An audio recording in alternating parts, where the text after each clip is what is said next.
মধ্যপ্রাচ্যের উত্তাল সমুদ্রে এখন বারুদের গন্ধ।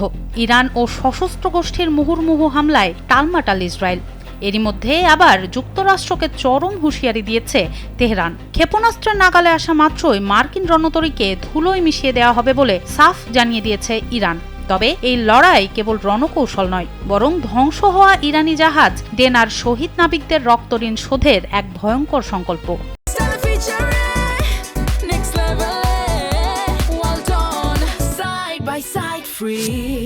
অ্যাডমিরাল শাহরাম ইরানির দাবি, তাদের দেশীয় প্রযুক্তির কাদির ও তালাইয়া ক্রুজ ক্ষেপণাস্ত্রের ভয়ে রীতিমতো পিছু হটছে মার্কিন নৌবহর। এমনকি রাডার ফাঁকি দিতে সক্ষম এই ক্ষেপণাস্ত্রগুলো লক্ষ্যবস্তু হয়ে ইউএসএস আব্রাহাম লিঙ্কন অবস্থান পরিবর্তন করতে বাধ্য হয়েছে বলে খবর পাওয়া গেছে।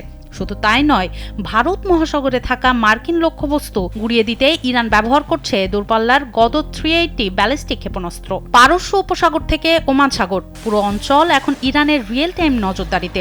একদিকে সৌদি আরবে মার্কিন ঘাঁটিতে ড্রোন হামলা, অন্যদিকে ইয়েমেনের হুতিদের ইসরায়েল অভিমুখে হামলা যেন জ্বলন্ত আগ্নেয়গিরিতে ঘি ঢেলেছে। ওয়াশিংটন ক্ষয়ক্ষতির শিকার না করলেও ইরানি মিসাইলের গর্জনে রণক্ষেত্রে তৈরি হয়েছে নতুন সমীকরণ।